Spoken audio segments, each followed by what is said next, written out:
Всем привет, друзья! В этом видео посмотрим небольшой набор ICM с моделью топливозаправщика ATZ4 на базе ZIL-131. Масштаб модели 1 к 72. ICM, кстати, выпускает целую линейку грузовиков ZIL-131, ZIL-157 и Урал. Все эти модели издаются в вариантах с бортовым кузовом, с кунгом и вот такие с подобной цистерной. Наборы старенькие, но до сих пор в ходу. Кстати, в этом году выходит еще аэродромный электроагрегат АПА-50 на базе все того же ЗИЛ-131. Интересно, модель будет исполнена на прежнем шасси или нас ждет совершенно новая разработка? Ну давайте вернемся к нашему обзору и рассмотрим коробочку. На лицевой стороне у нас рисунок заправщика в армейской защитной окраске. С торца по сути тот же вариант, но показанный со всех сторон. И здесь уже сразу можно отметить некоторые неточности модели, но о них я скажу далее в обзоре. Давайте открывать коробку. Кстати, модель уже начал немного собирать за кадром, и сейчас посмотрим, что сделано, а что осталось на литниках. В коробке нас встречает инструкция, давайте ее сразу и посмотрим. Она тут небольшая, всего один лист, сложенный напополам. Первая страница здесь – раскладка деталей на литниках.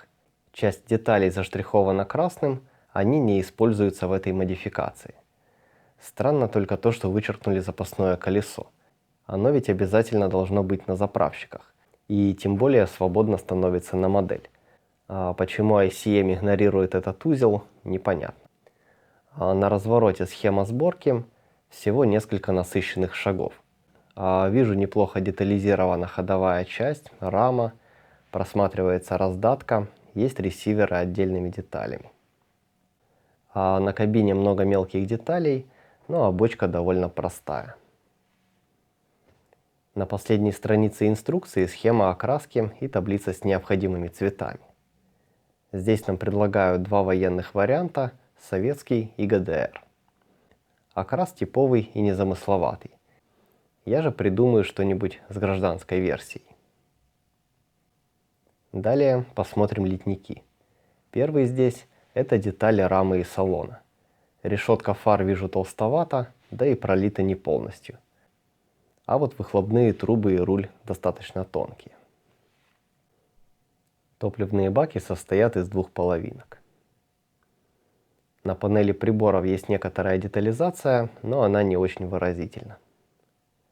Хорошо пролиты карданы. Следующий начатый литник, тут опять же детали рамы и кабины. Литье хорошее, видна имитация листов на рессорах. Пролит ящик под инструмент и раздатка. Лебедка здесь не используется, но хочу отметить, для своего масштаба смотрится достаточно интересно. А вот следующий литник как будто бы из другой реальности. Это детали цистерны, подрамник, лестница и пеналы для рукавов. Довольно просто отлито с минимальной детализацией. И рамка литника здесь почему-то полукруглая. Далее литник с колесами, он тут выполнен из черного пластика. Колеса состоят из двух половинок и центральной части. Покрышки в целом похожи на ЗИЛ. Посмотрим еще, как они в сборке и как сходятся эти половинки. Далее декаль. Она тут общая на все модификации. Вот, например, есть табличка «Люди». Она используется для бортового грузовика или кунга. Также здесь присутствуют отличительные знаки стран. Стекла распаковывать не будем. На первый взгляд смотрятся хорошо. Аккуратные прозрачные детали.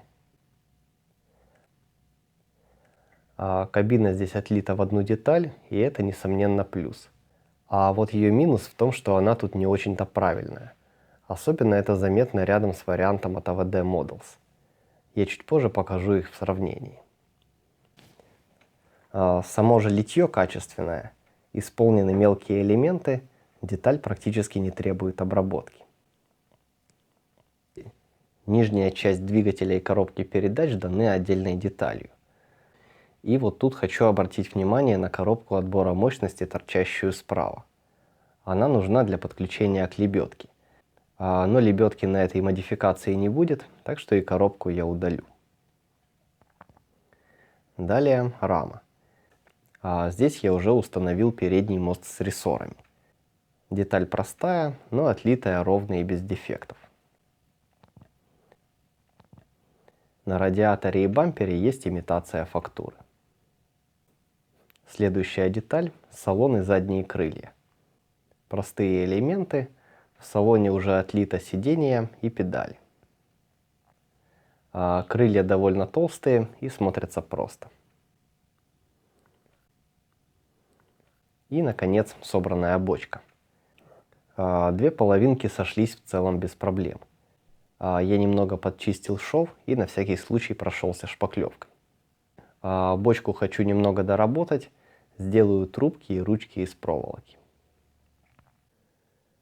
Ну что ж, вот такую небольшую простую модель заправщика предлагает ACM. Как я и отмечал в обзоре, здесь сходу можно заметить некоторые неточности, да и в целом детализация и копийность не на высоте. Но все же моделька симпатичная и несложная в сборке. Да и для набора 90-х держится она вполне достойно. В целом все грузовики ACM в 72-м масштабе исполнены схожим образом. И уже очень хочется взглянуть на грядущую новинку. Изменилось ли в ней что-нибудь или просто добавилась надстройка.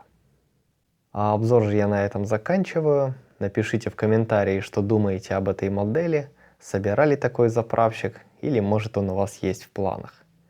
И не забывайте оценивать это видео лайком и подписывайтесь на канал, если еще этого не сделали. Я благодарю вас за внимание, всем пока и до встречи в следующих роликах.